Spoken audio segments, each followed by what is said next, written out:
What is a digital business owner? A lot of people say that being a digital business owner in this day and age is not possible. And that's not true at all. I actually been a digital business owner for years, and in this video I'm going to show you the advantages of being one. Let's dive in.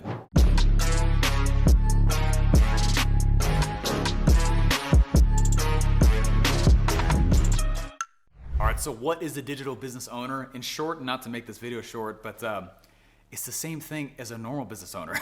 There's no difference. What is a digital business owner? It's someone who owns a business that does a lot of stuff on the internet. That's really it. Now, I was speaking at Carnegie Hall. I spoke at Carnegie Hall a little while ago, and it's super cool. Martha Stewart spoke. One of the smartest guys on the planet was there, and I got to present on internet strategies and such. It was awesome. But I'll never forget something that Martha Stewart said. The host of the event was sitting there with Martha. I had just gone, and Martha was on there, and he was trying to push the point that there's real TV and then fake TV, and Martha would not have it. It was really cool. The host said, "Hey, Martha Stewart, what can people do to get on real TV?" And she goes, "Well, there's all these things you go do, but frankly, you could just get on YouTube." And he goes, he was kind of offended by that because that doesn't fit his agenda as the host of the event, which is about getting on TV. And he goes, no, I mean like real TV. And she goes, yeah, YouTube is real TV. And he goes, no, I'm saying like, what do we do to get on real TV? And she looks right at him. She's a sweet lady, but she was like fierce about this. YouTube is real TV. Are you seeing what these influencers are doing? And I was like, she's awesome. I love her. Right? And like that story stuck with me like crazy because there really is not a huge difference. Now, there are some advantages though to being a digital business owner. And in this video, I'm going to show you what those are. So there are monetary advantages to having a digital business over like a traditional brick and mortar business. And that's what I'm going to show you inside this video. Let's dive in.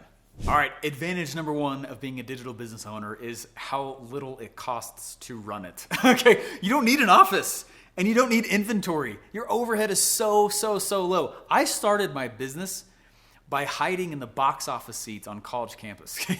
And that's because it was fast internet and I could stay past building close. So I would stay up there. I mean, I did that every day for 18 months. And I would go up there every day and I would study marketing and I would try and make money. I moved my business to the couch when I got hired by Russell. And I would wake up at 5 a.m. and I would sit on my couch. I later moved my business to his office and I started going to his office at 6 a.m. every day. And I'd work on my business till from 6 a.m. to 9 a.m. And I did that for about a year. Okay, that's one of the advantages of this thing. You don't need an office. The only reason I have an office is because we do so many events, and it just made sense financially for us to build a studio and an event space. So that's why we built it. But there's really no reason for you to have an office. You can do it off of your couch. That's where I did it for most of my following does. And there's nothing wrong with that. In fact, I applaud that. Your costs are lower. It's amazing. So before we move on, though, I want to just walk through what is a business in the first place. Okay, so a digital business owner. What is a business? When I was in college, they taught that a business was this, like, I don't know, there's this semester where they had us read this book, and the first half was great, but the second half was like, the business has a soul. Don't offend the soul of the business. And it got woo-woo and esoteric and this like meta thing.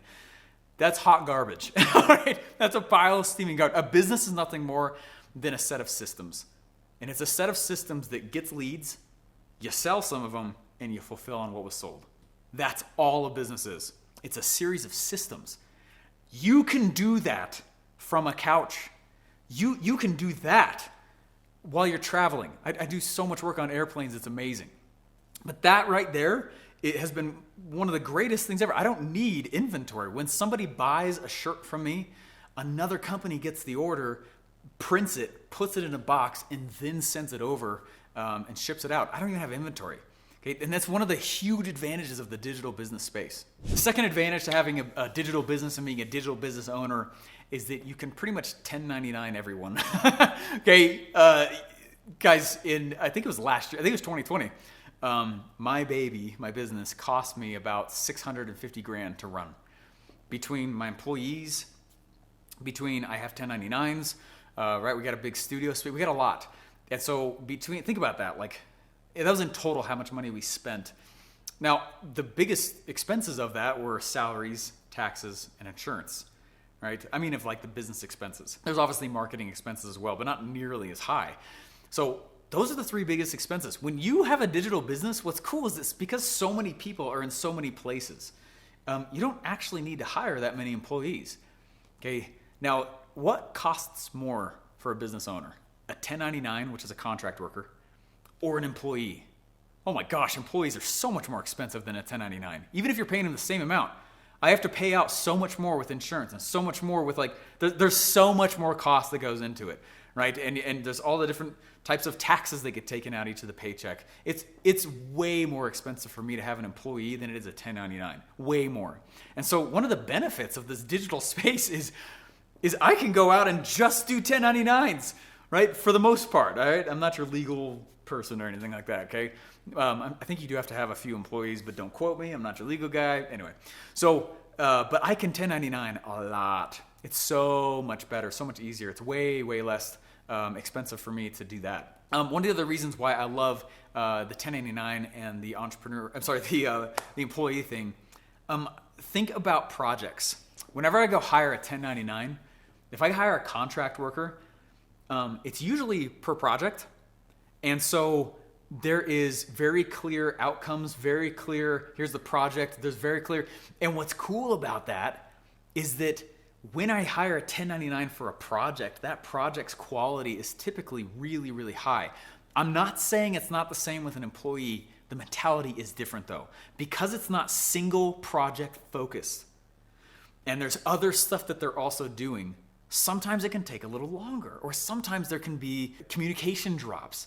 There's something to that when I hire a specific project and the specific requirements, a specific outcome for a contract worker or 1099, it's not the same mentality at all as when I'm hiring an employee. And that's not to say it's bad. They both have their place, but it's different. Before I show you guys my favorite reason for being a digital business owner, subscribe.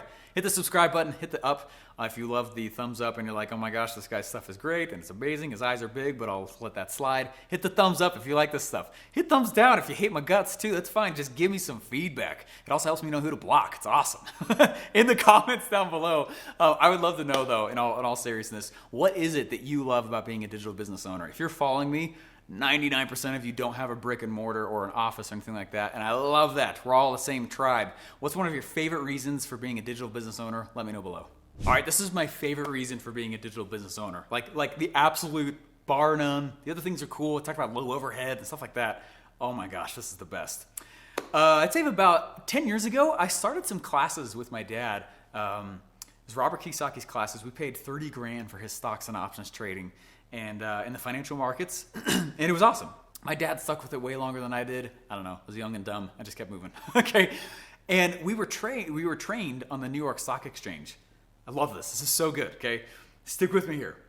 A number of years goes by. About 4 years after that, I'm talking to my dad and I'm like, hey, how's trading going on the New York Stock Exchange? How's all that stuff going? He's like, so good. It's awesome. But I got to tell you, I don't trade the New York Stock Exchange anymore. I trade Forex, which is like global market versus American market, right? I said, we were trained. Dad, we were trained on the New York Stock Exchange. Why would you switch? Like, that's what we were trained on. And he said, son, the New York Stock Exchange trades, I'm going to jack up the numbers, but it was something like $169 billion per day are traded on the New York Stock Exchange. I was like, yeah, it's awesome. He goes, no. Forex trades $5 trillion a day. New York Stock Exchange trades $169 billion per day. Forex is trading $5 trillion per day. I was like, whoa. And then he followed up with this golden nugget line. He said, son, that means I don't need to be as good to take home more. Oh, this is why the internet rocks. You know that I can compete. This is it right here, okay? This is a level playing field. I can market to the same people that Coca-Cola does. Me, the little guy. You see what I'm saying? I can compete with these massive companies because of the internet, but I can market to the exact same people as these huge companies. These guys can be out there and huge, like think about what internet became available publicly in 1991. Before that, it's not that you couldn't reach the same, but it was different. You know, now I can get on Facebook and just be like, what's up? And put some ads out there and talk to the same crowds that these massive platforms and huge companies are also marketing to. That is awesome. I don't need to be as good to take home more because of the internet. I have access to a global market. I have access to this market that is huge versus a brick and mortar, which is, I got nothing against brick and mortars except for the fact that a lot of times they're stuck to their local market. If you own a hair salon, like, you can't go beyond your city. You know what I'm saying? Like, that's unless you're going to add some other product lines or some info products or something. It's just different. And so one of the advantages I get to have as a digital business owner is way bigger of a pool to market to, way more people to talk to. I will take that all day long. There's been some people that have made fun of me because they're like, oh, Steve, you don't wear a suit.